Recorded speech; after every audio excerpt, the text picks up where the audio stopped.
Wait, do I really want to celebrate this holiday? I mean, this is family time, right? Okay, so what are we supposed to do now? You get conscious and you just not supposed to come together and eat?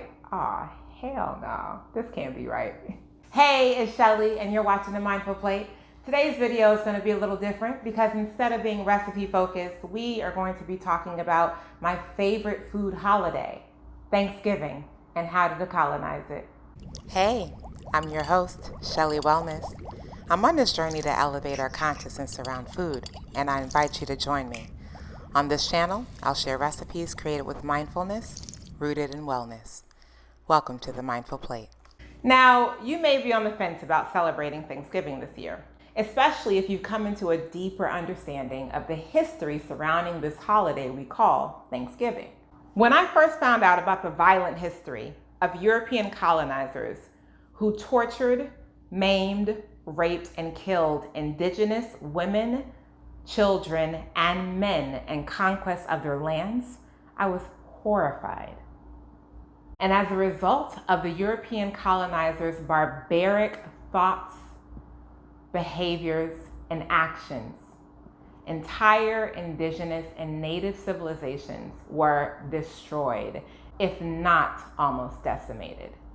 So naturally, when one finds out about this violent side of history, it can be a struggle to still want to celebrate Thanksgiving.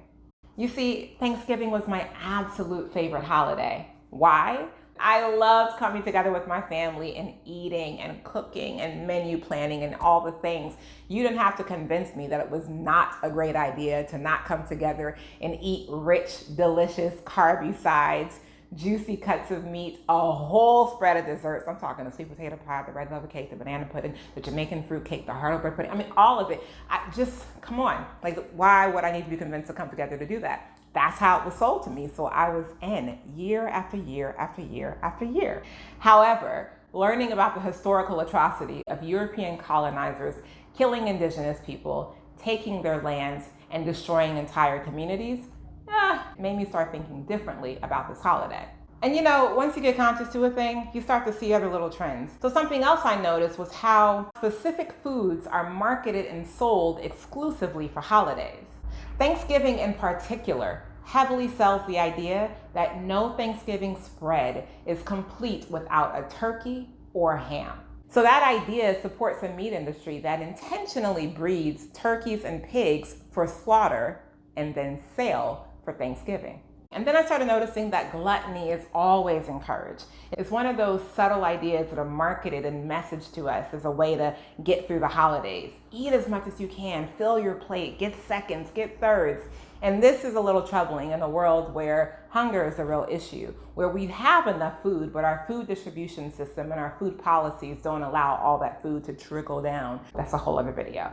And while we understand genocide, greed, and gluttony, we also understand gathering and communion and community.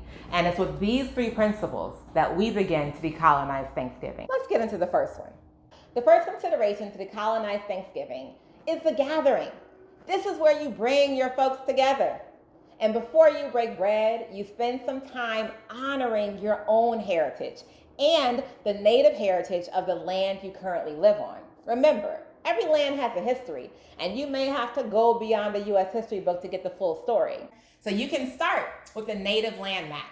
It's an interactive online map where you can type in your address and learn the name of the original indigenous people that occupied the land before you did. And you can honor them by simply pouring a libation before the start of your meal and calling their name. You see, it's when we cease to call names of the person or a community that's when they actually die. So by pouring libation, you honor the history, the contribution, and the legacy of this group of people. In addition to honoring Native heritage, be sure to big up your own. We all come from somewhere and we all have a story. In my case, I'm a beautiful blend of Jamaican and Black American heritage. And so I often honor my culture through the next consideration I have for you. The second consideration to decolonize Thanksgiving is the communion. Y'all, this is the food. So now y'all know I love food. So like I mentioned earlier, the holiday has been marketed and sold for generations.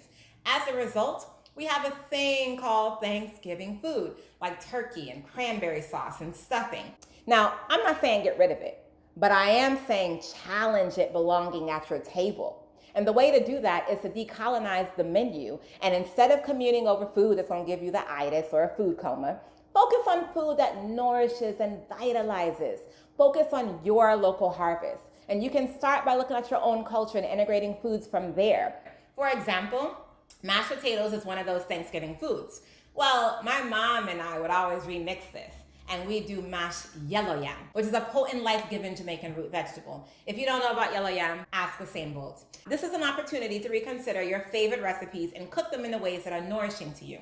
And by doing this, you begin to create a communion in which the people with whom you gather are fortified and unified over a healthy meal that centers your cultural harvest. And if you're interested in indigenous recipes that focus on health and healing, you need to get the book, Decolonize Your Diet. In it, you'll find more wisdom, resources, and recipes to help you along the journey. And the third consideration for decolonizing Thanksgiving is community, y'all. Focus on each other. Be intentional about your interactions with the people you gather with.